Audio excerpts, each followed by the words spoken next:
Ya, nanti aku bahas bahwasanya ini bukan kerugian. Menurutku ini adalah sesuatu keuntungan sebenarnya. Kok bisa? Karena orang-orang belajar agama di Indonesia banyak kan kacau.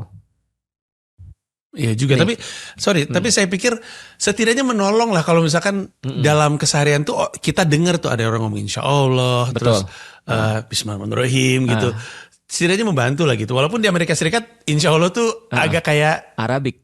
Arabik dan harus Ah, diakuin, ini maaf ya. Tapi kalau di ah. Amerika Serikat orang ngomong insya Allah tuh kayak denger Panji ngomong insya Allah gitu. Jadi kayak ketawa, insya Allah gitu. Iya, Jadi kayak lucu gitu. Tapi kan harusnya membantu kan, Stat? but that's not Islamic. That's That's not Arabic. Islamic, that's Arabic. Artinya Good orang-orang point. orang-orang Arab juga ngomong seperti itu kan. Itu bukan Islamik. Nah, kenapa aku bilang itu adalah tidak selalu sebuah kerugian? Karena keuntunganku adalah Mas, aku tidak lahir dari orang Muslim loh Mas. Hmm. Orang bilang itu kerugian kan? Itu justru keuntunganku karena aku tidak melihat apa yang mereka lihat.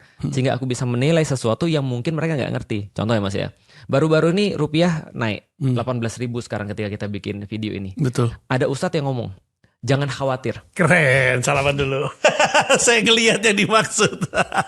Lanjut, Stan. Tuhan yang sama yang memberikan kamu rezeki ketika rupiah 18.000 adalah Tuhan yang sama ketika yang memberi kamu rezeki ketika dolar 9.000. Aku bilang, come on.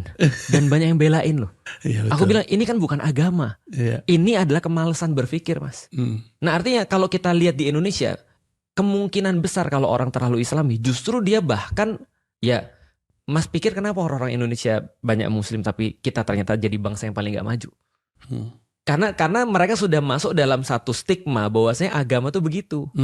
Mereka menggunakan agama sebagai tameng atau alasan mereka tuh nggak mau mikir. Ya seperti Mas bilang ketika mensreya, Mas bilang gini, ada orang nyelesain masalah dunia pakai masalah agama. Iya. Menyelesaikan masalah agama pakai pikir masalah dunia. Iya. Lah dolar naik itu kan masalah dunia. Iya.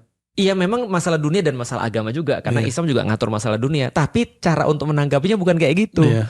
Nah ini adalah problem yang harus kita address supaya orang ngerti bahwasanya ini yang anak-anak lihat. Oke, kenapa aku perlu mengatakan ini?